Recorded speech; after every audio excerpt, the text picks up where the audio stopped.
আচ্ছা, আমার মতো কি তোমাদেরও বাইরে পা রাখলেই খুচখুচ খেতে ইচ্ছা করে? ঠিক এমনই আজকে একটা দারুণ রেসিপি শেয়ার করব, যেটা তোমরা বাড়ির বাইরে যখনই যাবে বানিয়ে নিয়ে যেতে পারো, আর তার সাথে 3 থেকে 4 দিন রেখেও খেতে পারবে।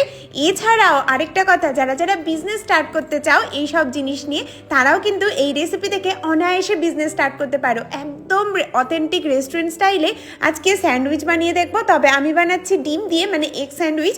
তোমরা সেম প্রসেসে চিকেন স্যান্ডউইচ বানাতে পারো, সেটাও তোমাদের সাথে আজকে শেয়ার করব। তো এখানে দেখো আমি শসা, পেঁয়াজ আর গাজর নিয়েছি, আর সামান্য লেবু লাগছে।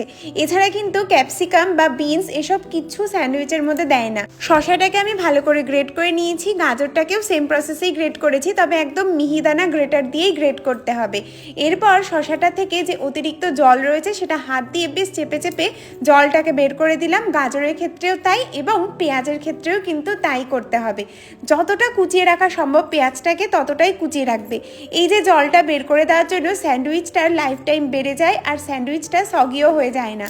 এইবার তেলের মধ্যে দিয়ে দিলাম শুকনো লঙ্কা দুটো। আমি যেহেতু এখানে প্রায় 12 পিস স্যান্ডউইচ বানাচ্ছি, তো আমার এর জন্য 2টো শুকনো লঙ্কা পারফেক্ট।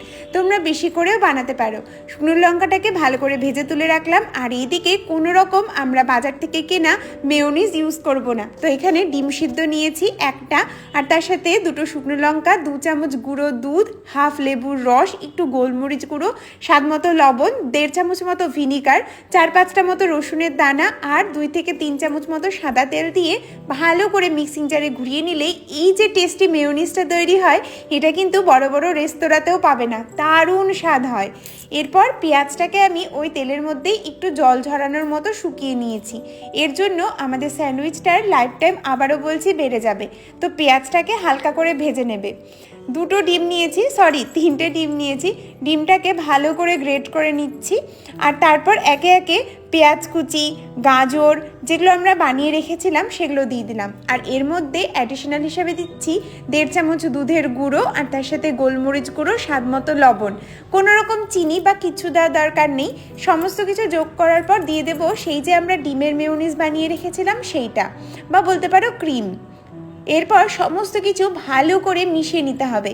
সমস্ত কিছু ভালোভাবে মেশানোর পর আমাদের স্যান্ডউইচের পুর একদম রেডি। তবে দোকানের মতো লুক দেওয়ার জন্য আমি সাইডগুলো কেটে, মানে ব্রেডের সাইডগুলো কেটে বাদ দিয়েছি। এটা না করলেও হয়, আমি জাস্ট দোকানের মতো লুক দেওয়ার জন্য সাইডগুলো কেটে বাদ দিয়েছি। ভালো করে সাইডগুলো কেটে নিয়েছি। এই সাইডগুলো কেটে নেওয়ার পর কিন্তু ফেলে না দিয়ে তোমরা ব্রেড ক্রাম্ব বানিয়ে নিতে পারো, এটা দিয়ে খুব ভালো ব্রেড ক্রাম্ব হয়। এরপর স্যান্ডউইচের 2 পাশেই আমরা তোমাদের প্রয়োজন মতো বাটার লাগিয়ে নেবে। এখানে বাটারটা 2 পাশে দেওয়াটা খুব দরকার। যদি তোমরা সাথে সাথেই খাও তাহলে তোমরা বাটারে হালকা সেঁকে নিতে পারো, ভেতরে বাটার না দিলেও চলে। তবে যদি তোমরা স্টোর করে রেখে দিতে চাও বা ধরো কোথাও নিয়ে যেতে চাইছো, তাহলে কিন্তু অবশ্যই 2 পাশে ভালো করে বাটার দিয়ে তারপর পুরটা দেবে। তাহলে বাটার দেওয়ার পর পুরটা দিলে কোনোভাবেই পুরটা জলজলা হয়ে যায় না। বাটারটা কিন্তু সেই দিকেও খেয়াল রাখবে। ভালো করে আমি ঠেসে ঠেসে পুর দিয়ে স্যান্ডউইচগুলো বানিয়ে নিচ্ছি। এরপর স্যান্ডউইচটাকে মাঝখানে, মানে ত্রিকোণ বরাবর কেটে নেব। আমি মোটামুটি 12টা মতো স্যান্ডউইচ বানিয়েছিলাম। অদ্ভুত খেতে লাগে, আমি তোমাদের বলে বোঝাতে পারবো না কতটা টেস্টি হয়। আর আমি এই স্যান্ডউইচটা বিনা গিল্টে খাই, কারণ এর মধ্যে বাইরের কোনো প্রিজারভেটিভ বা কিচ্ছু দেওয়া থাকে না, বা বলতে পারো দোকানের যে মেয়োনিজ সেটাও আমি ইউজ করিনি। একদম সম্পূর্ণ ভালোভাবে করেছি, সেই জন্য খেতে দারুণ লাগে। তো আমি ভেবেছিলাম কালকে সকালে নিয়ে যাব, তবে তার আগেই সন্ধ্যেবেলা ও বললো যে একটু সেঁকে দাও। তো 2টো সেঁকেছিলাম, আর বাদবাকি দেখো আমরা এরকম করে নিয়ে গেছি টিফিন বক্সে একটু সেঁকে নিয়ে। ব্যাস, অবশ্যই বানিয়ে জানিও।